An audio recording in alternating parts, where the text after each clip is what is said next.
हरे Krishna. Krishna conscious books YouTube channel में आपका स्वागत है।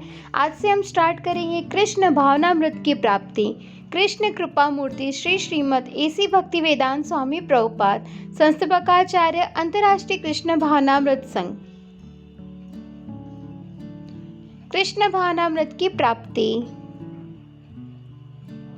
कृष्ण कृपा मूर्ति श्री श्रीमद एसी भक्ति वेदांत स्वामी प्रभुपाद द्वारा विरचित वैदिक ग्रंथ रत्न। श्री श्री गुरु गौरांग जयत। कृष्ण भावनामृत की प्राप्ति।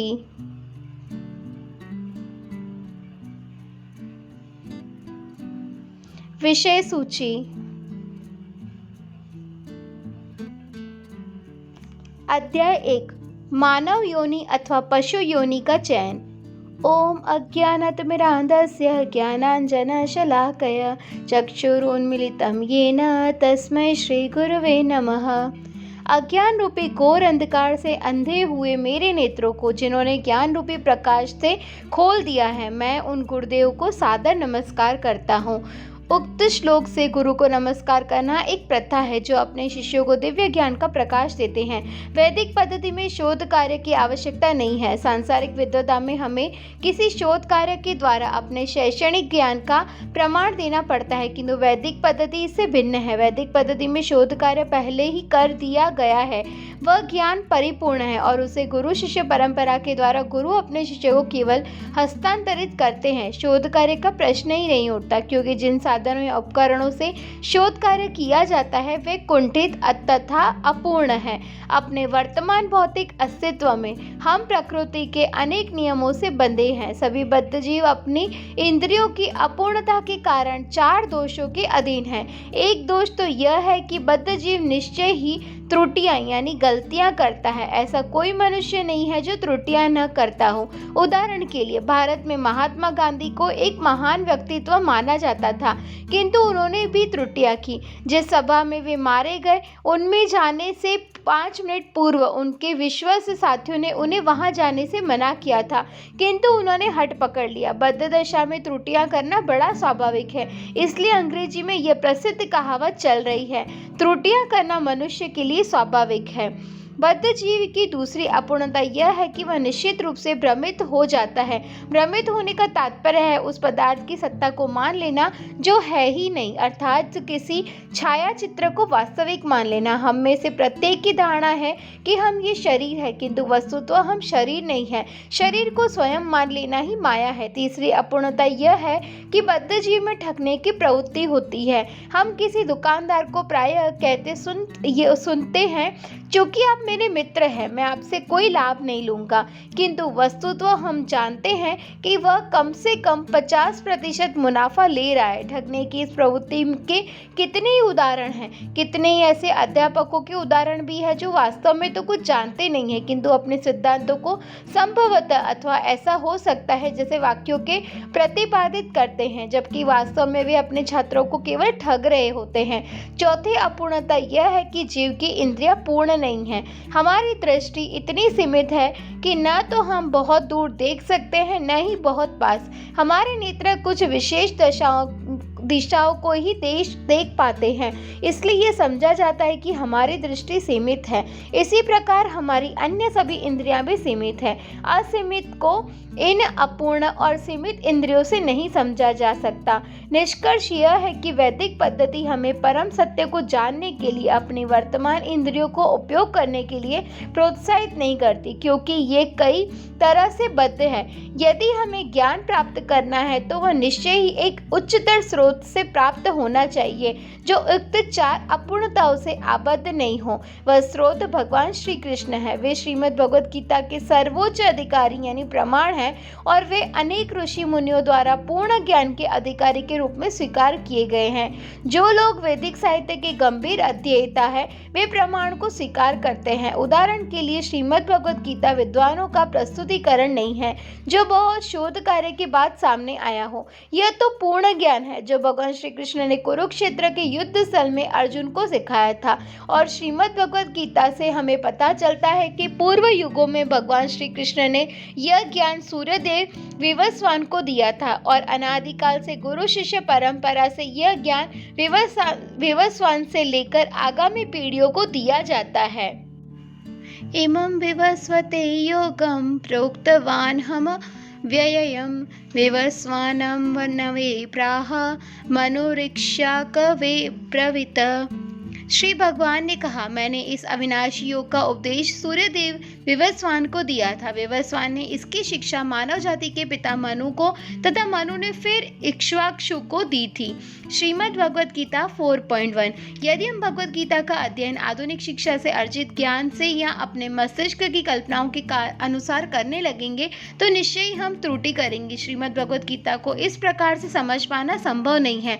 इसके लिए सावधानी पूर्वक अर्जुन के पद चिन्हों का अनुसरण करना आवश्यक है। पूर्व युगों में मनगढ़ंत व्याख्याओं और कपोल कल्पनाओं के कारण श्रीमद् भगवद गीता का वास्तविक तात्पर्य लुप्त हो गया है। इसलिए भगवान श्री कृष्ण ने अर्जुन को उपदेश देकर उन्हें पुनः स्थापित किया।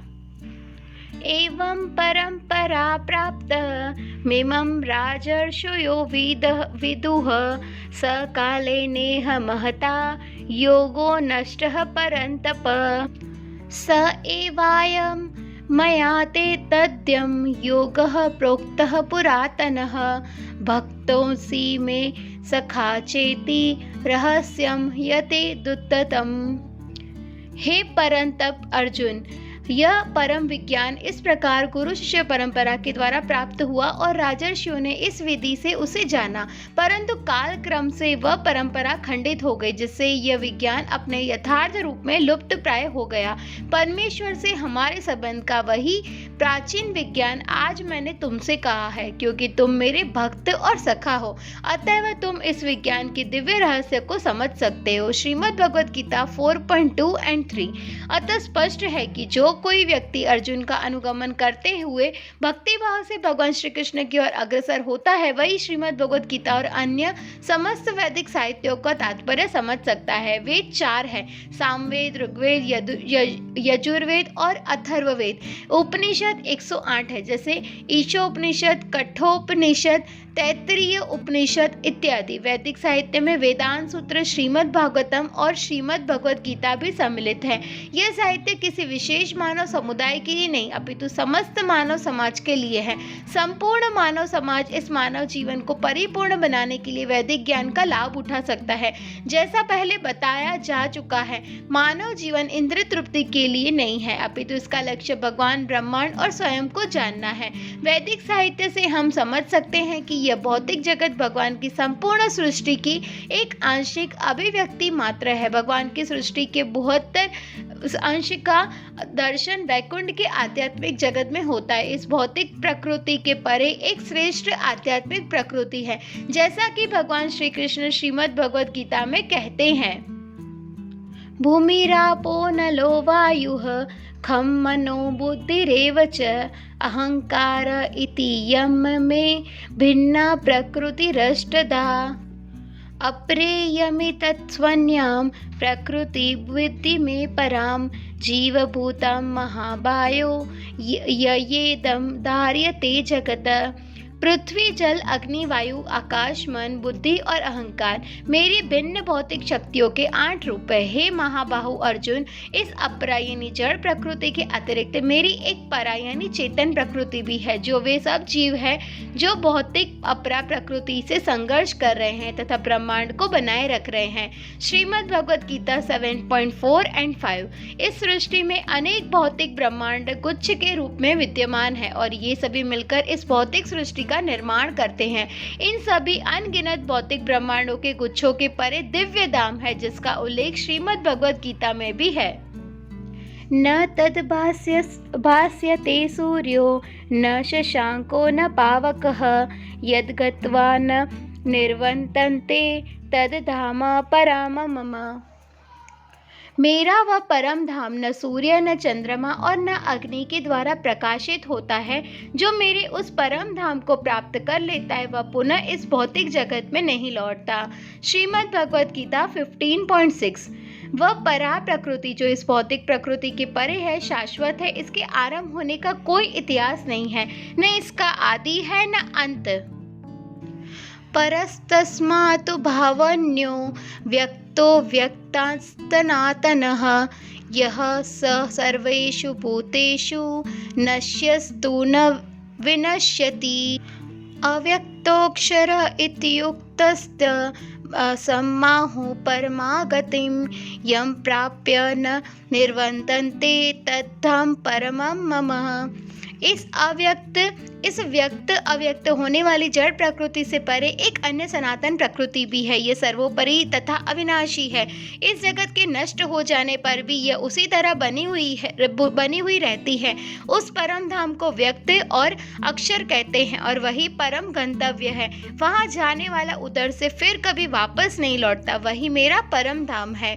श्रीमद् भगवद गीता 8.20 और 21। वैदिक धर्म या वर्णाश्रम धर्म को भी सनातन कहा जाता है क्योंकि उसके आरंभ का पता ही नहीं लगा सकता। ईसाई धर्म का इतिहास 2000 वर्ष का है और मुस्लिम धर्म का इतिहास 1300 वर्ष का है। किंतु यदि हम वैदिक धर्म के आरंभ की खोज करने का प्रयत्न करें तो हमें इसके आरंभ का पता ही नहीं लग सकेगा। वर्णाश्रम धर्म मानव प्राणी का सनातन धर्म माना जाता है। हम प्रायः ऐसा कहते हैं कि श्री भगवान ने इस भौतिक जगत का निर्माण किया, तो इसका अर्थ यह हुआ कि श्री भगवान इस जगत से पूर्व विद्यमान थे। क्योंकि भगवान इस भौतिक जगत के प्राकट्य से पूर्व विद्यमान थे, अतः वे इस सृष्टि पर आश्रित नहीं है। यदि भगवान इस भौतिक जगत के नियमों से आबद्ध होते तो वे इस जगत का निर्माण कैसे कर पाते।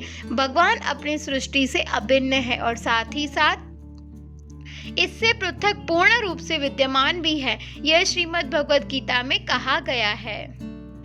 मया तदमिदं सर्व जगत अव्यक्त मूर्तिना मत्स्याथि सर्वभूतानि न चाहं तेषु व्यवस्थितः न च मत्स्यानि भूतानि पश्य मे योगमेश्वरं भूतभ्रून् च भूतस्थो ममात्मा भूत भावनः।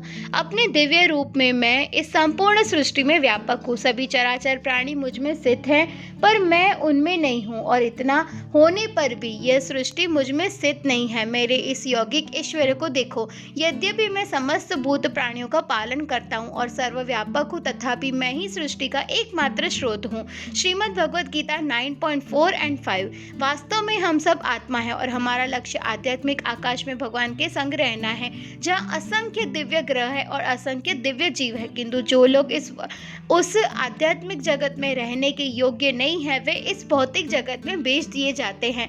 यही विचार मिल्टन ने पैराडाइज लॉस्ट में व्यक्त किया है। यद्यपि हम आत्मा है, किंतु हमने स्वेच्छा से इस भौतिक शरीर को स्वीकार किया है और इसे स्वीकार करने के फलस्वरूप इस भौतिक प्रकृति के त्रिविध दुखों को भी स्वीकार कर लिया है। इसे हमने कब और कैसे स्वीकार किया है ठीक नहीं पता लगाया जा सकता। जीवात्मा ने सर्वप्रथम कब यह भौतिक शरीर स्वीकार करना प्रारंभ किया, इसका इतिहास कोई नहीं पता लगा सकता। वर्तमान युग में डार्विन द्वारा स्थापित जैविक पदार्थों के विकास के सिद्धांत की उच्च शिक्षा संस्थाओं में बड़ी मान्यता है, किंतु पद्म पुराण तथा अन्य प्रामाणिक शास्त्रों में जीवात्माओं के एक शरीर से दूसरे शरीर में आध्यात्मिक विकास करने की चर्चा मिलती है। इस पुराण से हमें जानकारी मिलती है कि जीवों की 84 लाख योनियां हैं, जिसमें से 9 लाख जीवधारी जल में रहने वाले हैं। केवल वृक्षों और वनस्पतियों में ही 20 लाख योनियां हैं। वर्तमान काल में प्रत्येक व्यक्ति डार्विन के सिद्धांत पर बल दे रहा है, किंतु वैदिक साहित्य में विभिन्न योनियों के विषय में अपरिमित ज्ञान भरा पड़ा है। डार्विन का विचार है कि योनियां जीवन के निम्न कोटि के रूपों के विकसित हो रही है, किंतु यह पूर्ण सत्य नहीं है। आत्मा निम्न कोटि के रूपों से उच्च कोटि के रूपों में विकास कर सकता है, किंतु सृष्टि के प्रारंभ में सभी योनियों की रचना भगवान श्री कृष्ण ने की थी, जिसका श्रीमद् भगवद गीता में उल्लेख है।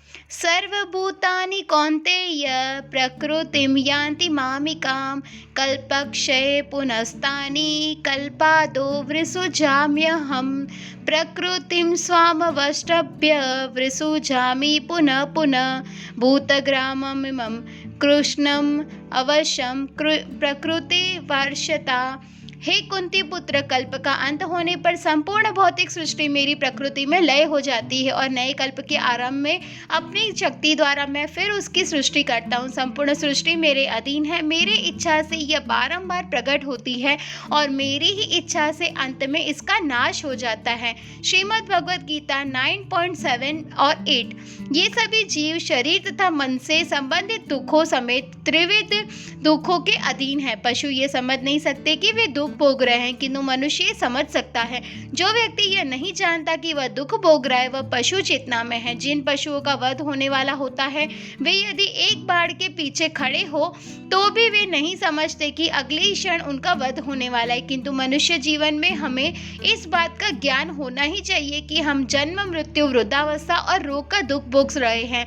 हमें इसकी जिज्ञासा होनी चाहिए कि इन दुखों के से कैसे बचा जा सकता है। हम तभी से दुख भोग रहे हैं जब एक शिशु के रूप में 9 मास के लिए माता के गर्भ में दृढ़ता से जकड़े हुए पड़े थे। जन्म के बाद दुख का अंत नहीं होता। यद्यपि माँ अपने बच्चे की बहुत देखभाल करती है, फिर भी बच्चा रोता है। ऐसा क्यों? ऐसा इसलिए होता है कि बच्चे को कोई कष्ट होता है, या तो उसे कोई कीड़ा काट रहा होता है, या उसके पेट में दर्द होता है, या कोई अन्य व्याधि सता रही होती है। कुछ भी हो, दुख चलता रहता है। बच्चे को तभी भी कष्ट होता है जब उसे पाठशाला जाने के लिए बाध्य किया जाता है और वह जाना नहीं चाहता। बच्चा पढ़ना नहीं चाहता, किंतु भी अध्यापक उसे पढ़ते लिखने का काम देता है। यदि वह सावधानी से अपने जीवन का विश्लेषण करे तो हमें पता लगेगा कि वह दुखों से भरा हुआ है। साधारणतः बद्ध जीव अधिक बुद्धिमान नहीं होते और इसलिए वे कभी यह पूछने की चेष्टा नहीं किए बिना कि क्यों दुखी है, दुख भोगते चले जाते हैं। किंतु हमें जानना चाहिए कि संसार में दुख तो है ही, और यदि इसके निवारण का कोई उपाय है तो हमें उसका लाभ उठाना चाहिए। महर्षि ऋषभ देव ने अपने पुत्रों को इस प्रकार उपदेश दिया था। मेरे प्रिय पुत्रों, इस मानव जीवन में तुमने ये सुंदर शरीर प्राप्त किए हैं। अब तुम्हें जानना चाहिए कि इसका लक्ष्य सूकर कुकर के शरीरों की भांति इंद्र तृप्ति के निमित्त नहीं है, अपितु आत्म साक्षात्कार के लिए है। निश्चय ही ऋषभ देव का कहने का मतलब यह है कि इंद्र तृप्ति का जीवन शुकरों जैसे मल भक्षी प्राणियों के लिए है, और चूंकि हम लोग उच्चतर जीवन स्तर पर है, इसलिए हमें निम्नतर जीवन स्तर के प्राणियों का अनुकरण करने का प्रयास नहीं करना चाहिए। अभी हाल में न्यूयॉर्क नगर के सेंट्रल पार्क में भ्रमण करते हुए हमें यह देखकर आश्चर्य हुआ कि युवा अमेरिकन लड़कों और लड़कियों की एक टोली सुअरों की उपासना में लगी हुई थी। जब हम हरे कृष्ण का कीर्तन कर रहे थे तब ये युवाजन सुअर की रट लगा रहे थे। वे वास्तव में सेंट्रल पार्क के सुअरों के साथ चलते हुए और उनको नमस्कार करते हुए उनकी पूजा कर रहे थे। वे वास्तव में एक सुअर को अध्यक्ष बनाना चाहते थे और इन सुअरों से अपने नेतृत्व की अपेक्षा रखते थे। यह स्थिति यहाँ तक पहुँच गई है कि सिटिल के एक बी इन यानी एक होटल में एक निदर्शन हुआ जिसमें लड़के लड़कियां निर्वस्त्र होकर कीचड़ में धंसे और सुअरों के साथ खेलने लगे। इस प्रकार वे लोग सुअरों के साथ तादाद में करने की उनकी उपासना कर रहे थे। यह सब उन देश में हो रहा है जहाँ के युवा जनों के पास सुंदर शरीर है, जहाँ प्रचुर धन है और जहाँ अन्य राष्ट्रों के युवा जनों की तुलना में उनको अधिक सुविधाएं प्राप्त है। इन सभी सुविधाओं को प्राप्त करने का फल यह हुआ कि ये लोग सुअरों की पूजा करने लगे हैं। इन प्रकार की शुकर पूजा की पूर्व कल्पना बहुत समय पहले कर ली गई थी और श्रीमद् भागवतम में इसका उल्लेख भी है, जिसकी रचना कम से कम 5000 वर्ष पूर्व हुई थी। तात्पर्य यह है कि जीवन में एक सुंदर स्थिति का उपयोग एक सुंदर लक्ष्य के लिए होना चाहिए, न कि निकृष्ट कोटि की उपासनाओं के लिए। वैदिक इतिहास से हमें पता चलता है कि भारत में अनेक श्रेष्ठ सम्राट और राजर्षि हुए हैं जिन्होंने कठोर तप और योग साधनाएं की थी। महाराज ध्रुव, महाराज अम्बरीश और महाराज युधिष्ठिर सभी महान राजा थे। वे बड़े वैभवशाली थे किंतु साथ ही महान ऋषि भी थे। इस प्रकार उन्होंने उन लोगों के लिए उदाहरण प्रस्तुत किया था जिन्हें आर्थिक विकास की सारी सुविधाओं और सुखमय जीवन के साथ साथ सुंदर मानव शरीर प्राप्त करने का सुअवसर मिला है। इस अवसर का उपयोग इससे भी बेहतर जीवन प्राप्त करने के लिए होना चाहिए और यह तपस्या के अभ्यास द्वारा कार्यान्वित हो सकता है। इस समय हम इन भौतिक शरीरों में स्थित है, किंतु यदि हम कृष्ण भावना की प्रक्रिया अपना ले तो हमारी चेतना विशुद्ध हो जाएगी। जन्म से अमेरिकी और यूरोपियन होकर भी जो तरुण अनुयायी स्वेच्छा से कृष्ण भावनामृत का अभ्यास कर रहे हैं वे इस अभ्यास से अत्यंत प्रसन्न है। कृष्ण भावनामृत की प्रक्रिया कष्ट साध्य नहीं अपितु आनंद आनंददायक है। अब वे अनुभव कर रहे हैं कि पवित्रीकृत जीवन से पशु जीवन और मानव जीवन का अंतर स्पष्ट होता है। यदि हम अपने जीवन को केवल कृष्ण भावनामृत के आधारभूत नियमों का पालन करते हुए पवित्र बनाए तो हमें शनै शनै अपनी आध्यात्मिक सिद्धि को प्राप्त करने के स्तर तक उठ जाएंगे जो संपूर्णतया पवित्र है। कृष्ण भावनामृत के आधारभूत नियम 4 है। पहला, अवैध यौन संबंधों का परित्याग। दूसरा, मांसाहार का त्याग। तीसरा, मादक द्रव्यों का त्याग। और चौथा, द्रुत यानी जुआ का त्याग। महर्षि ऋषभदेव ने अपने पुत्रों से कहा था कि एक बार अपना जीवन शुद्ध बना लेने पर उन्हें असीम आनंद की प्राप्ति होगी। हम सभी शांति और आनंद पाने की इच्छा करते हैं, किंतु इस भौतिक जगत में हमें जितनी भी शांति और आनंद दिखाई देते हैं वे सीमित है। यदि हम केवल अपने जीवन को पवित्र बना लें और आध्यात्मिक जीवन प्राप्त कर लें तो हमें असीम शांति और आनंद का अनुभव होगा। आध्यात्मिक जगत शुष्क या कल्पना मात्र नहीं है, जैसा कि पहले बताया जा चुका है। वहाँ विविधता है। वैकुंठ लोकों में आध्यात्मिक आनंद के एक अंश का अनुभव नृत्य के आनंद का अनुभव है। वहाँ भी तरुण युवक युवतियां हैं। वस्तुतः वहाँ वृद्धावस्था, रोग, मृत्यु और जन्म लेने की पीड़ा जैसी कोई वस्तु नहीं है। यदि हम असीम आनंद, ज्ञान और सनातन जीवन के भागीदार होना चाहते हैं जो सभी आध्यात्मिक जगत में हमारी धरोहर रूप में है, तो हमें यह जीवन इंद्र तृप्ति के लिए कठिन परिश्रम करते हुए और सुअरों की उपासना करते हुए नष्ट नहीं करना चाहिए। हमें एक ऐसी जीवन पद्धति को स्वीकार करना चाहिए जो कृष्ण भावनामृत के विकास के लिए अर्पित हो, और तब हमें असीम सुख और असीम आनंद प्राप्त होगा। यही कृष्ण भावनामृत आंदोलन का सार तत्व है। हरे कृष्णा। तो यहाँ अध्याय 1 समाप्त होता है। नेक्स्ट पार्ट में हम स्टार्ट करेंगे अध्याय 2। वांछा कल्पतरुभ्यश्च कृपा सिंधुभ्यः एव च पतितानां पावनेभ्यो वैष्णवेभ्यो नमो नमः। श्रील प्रभुपाद की जय।